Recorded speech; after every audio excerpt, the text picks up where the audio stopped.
Welcome students. Today our topic is Whittaker's 5 Kingdom Classification. This is your MJ1 Unit 1 Semester 1 Life Sciences. Before 1969, all the living organisms were classified into only two kingdoms. These were plantae and animalia. So there arose a very big problem that where to keep or accommodate the microorganism of fungi and protists because they were not fitting into plantae or animalia, any of this group. So it was like trying to fit a square peg in a round hole. To solve this problem, Robert H. Whittaker, so remember the name, Robert H. Whittaker proposed the 5 kingdom classification in the year 1969.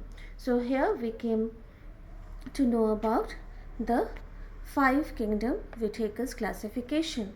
Previously, it was divided into two kingdoms by Carl Linnaeus.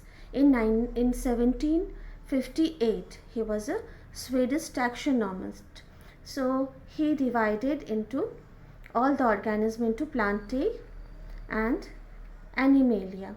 So in bacteria was included in plantae, fungi was included in plantae, protists were not recognized separately, but they were included in plants or animals. Basic classification was on the morphological characters of the organism, and the complexity and the scope, it was very simple, artificial, and it had no evolutionary relationship. In Whittaker's 5 kingdom classification, we found there were 5 kingdoms: Monera, protista, fungi, plantae, and animalia. There was a separate kingdom for all the prokaryotes called Monera. The fungi were kept in a different kingdom, and protists were also given a different kingdom. And the basis of this classification were on cell structure, body organization, mode of nutrition, reproduction, and phylogenetic relationship. And it was more scientific and natural. So we are going to study the 5 kingdom classification by Whittaker. So this is how you draw. This one is Monera, the prokaryotes. This is unicellular. Then protista, again it is a prokaryote and it is also unicellular. So these two kingdoms are unicellular, and these three are multicellular: the plant kingdom, the plantae, animalia, and fungi. So we will look. And the criteria, what was the basis of the criteria for this 5 kingdom classification? So the first important criterion was cell structure. There are two types of cell, we know: prokaryotic and eukaryotic. Prokaryotic without true nucleus, they have nucleoid. So they have a nucleoid, a false or primitive nucleus. And eukaryotes have a completely true nucleus with double membrane, nuclear membrane, nucleolus, nucleoplasm, and the genetic material. So the first criterion was the cell structure. Second criterion was body organization, and the body may be defined as unicellular, colonial, or multicellular. If the one cell performs all the function and it is life cycle, it is continuing the whole life cycle, then it is unicellular. The next is mode of nutrition. So here it is mode of nutrition, may be autotrophic, heterotrophic. In heterotrophic also there are two types. One is heterotrophic by absorption, for example fungi, and another is heterotrophic by ingestion, all the animals. And the next criterion is reproduction. In reproduction, organisms may be reproducing asexually or sexually.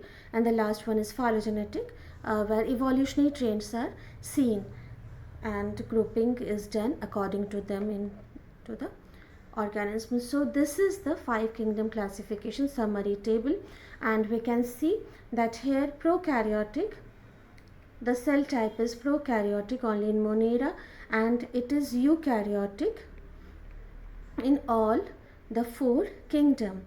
Again we have the cellular organization.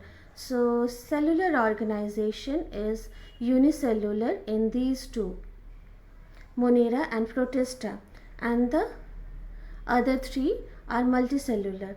Then comes the cell wall. So cell wall is present in Monera, it is made up of peptidoglycan. In fungi, here it is made up of chitin, and plantae, it is made up of cellulose. And two, protista and animalia, do not have cell wall. So there are, out of 5, 3 have a cell wall, but the composition of the cell wall is different in all the 3.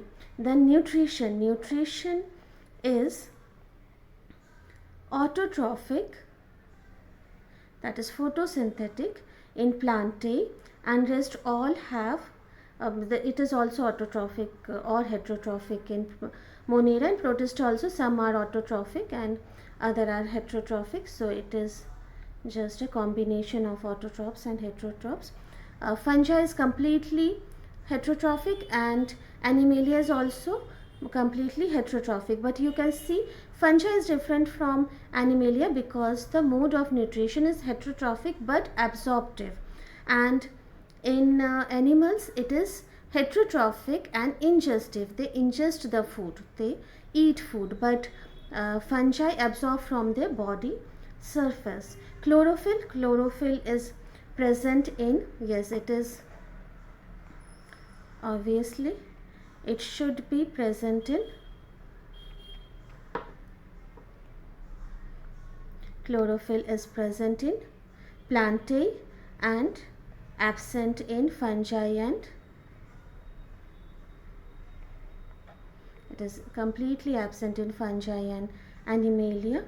And some of the chlorophyll, bacteriochlorophyll, are also present in Monera, and in few genera of protists also have chlorophyll. We will see it later on.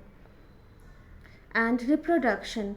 Reproduction is mainly sexual and asexual in both, but in Monera it is asexual and in animalia it is mainly sexual.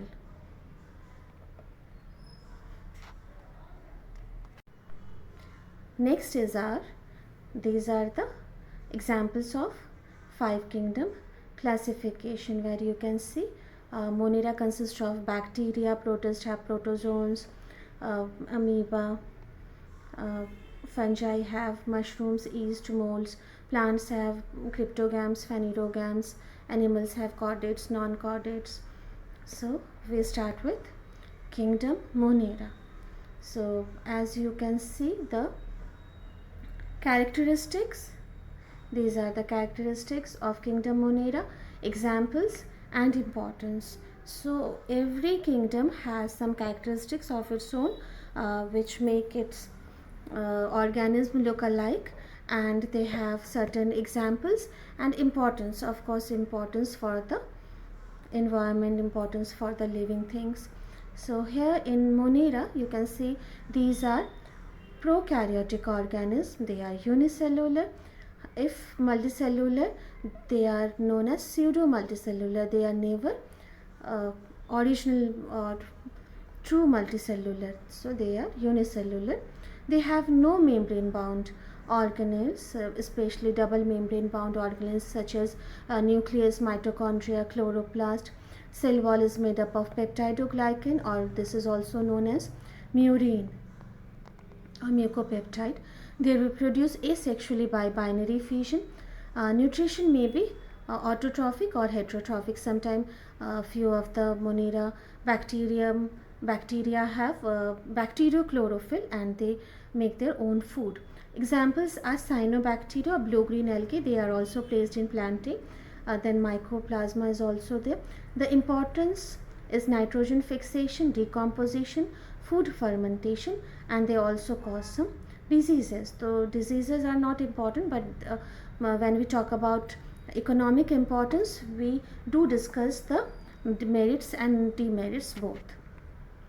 Next, this you can see that these are the examples of the kingdom Monera. These are the organism is Escherichia coli. This is a rod-shaped bacteria. You can see this is Bacillus subtilis. This is also a peritrichous rod-shaped flagella bacteria. You can see this is motile. This is non-motile. Streptococcus. You can see there are chains-like structures, but these are all fake or pseudo multicellular. Then they are arranged as a colony, but this is also each cell is a unicellular cell, and these are not multicellular. This example is Staphylococcus aureus. Again, you have some cyanobacteria, which will we will read in plants also, because they are both plants and bacteria. They are prokaryotic. They have bacteriochlorophyll. They synthesize their own food, and they are also placed in lower algae. So the examples are Filamentous nostoc, Filamentous anabina, and Filamentous oscillatoria. And mycoplasma, that is the organism that lacks cell wall, are also placed in the kingdom Monera. So this is also example of Monera. Next is protist. So the kingdom Protista, characteristic features are they are mostly unicellular, aquatic. They have locomotory organs such as cilia, flagella, pseudopodia. They may be autotrophic or heterotrophic, and they reproduce by sexual or asexual method. And examples are amoeba, paramecium, euglena, diatoms. So these diatoms are also placed in plants. Importance: major producer in aquatic ecosystem, and they are linked between Monera and higher organism. These are the examples organism of protista. Amoeba, the well-known amoeba, this is the pseudopodia, you can see. Arcella, euglena, gigardia, paramecium, plasmodium vivax, that causes malaria, and monocystis. So few of the examples of protista. Some are sarcodina, some are mastigophora, flagellated, some are sporozoa. So these are the examples of protist. We will discuss them individually in our next video. So some protists are plant algae. So these are plant like protist. Diatoms, Spirogyra, Keratium. So you can see these are placed in protist also, and they are plants also, where they are placed in kingdom plants also. Next is your kingdom fungi. The characteristics are they are mostly multicellular. They are eukaryotic in nature, as we discussed earlier. The cell wall is made up of chitin. They lack chlorophyll. They are completely devoid of chlorophyll. Absorptive heterotrophs. Their mode of nutrition is absorptive through their body surface.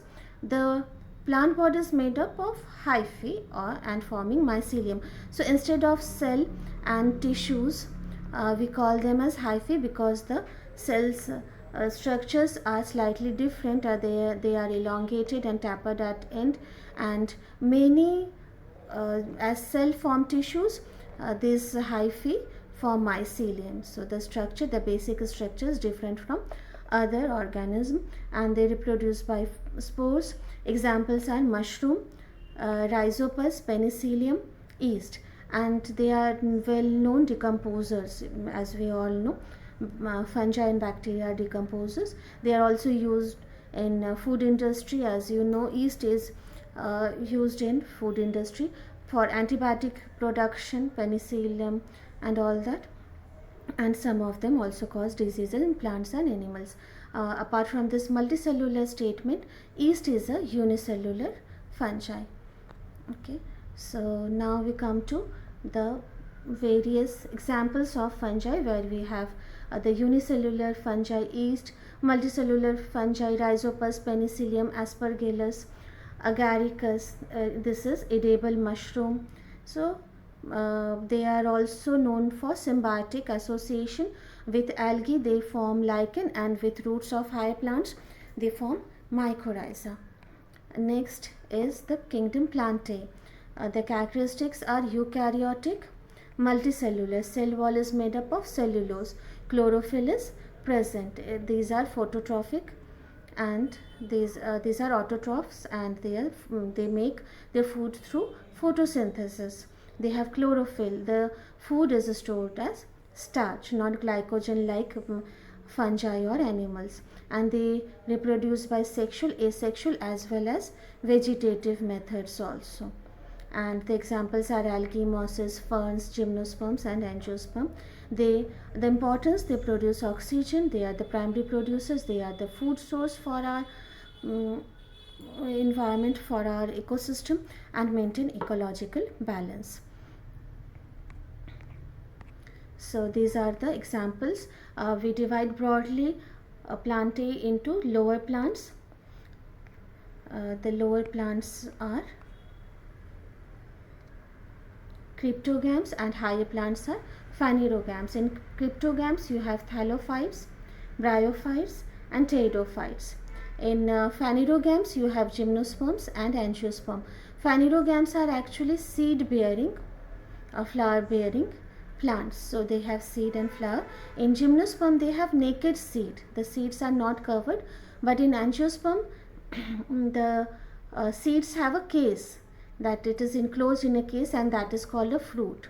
So angiosperm are fruit, are having plants having fruit, and gymnosperm are plants having non fruits, that is fruitless plants.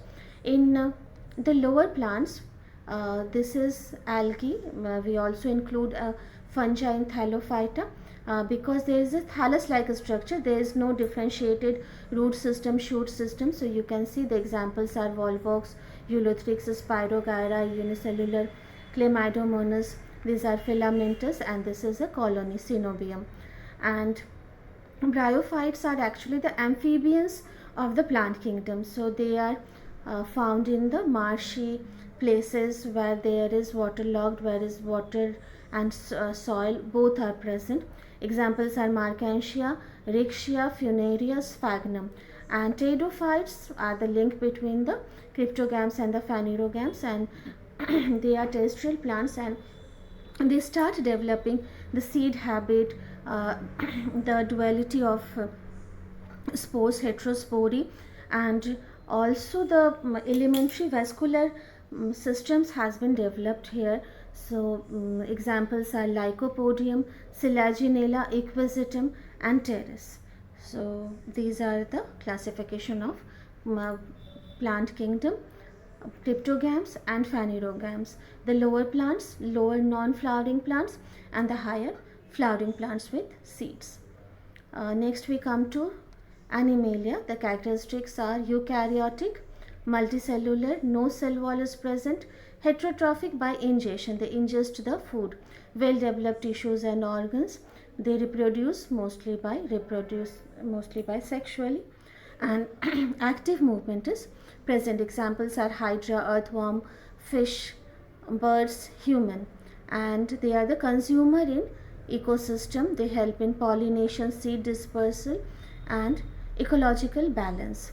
These are the examples of kingdom animalia, where we can differentiate them as non-chordates, the lower animals, and chordates, the higher animals or the vertebrates. So these are the invertebrates. They have porifera, cnidaria, platyhelminthes, nematoda, annelida, arthropoda, mollusk and echinodermata. There are some more non-chordates invertebrates included. If you want to remember, you can just use one sentence, that please call Papia and ask about me. So by this you can memorize the order of this. Next we come to non-vertebrate, the chordates and vertebrate chordates. So there are two types, and we will study them in our next video in detail. So now you know how the organism have been classified earlier and now. So there were 2 and now we have 5 kingdoms.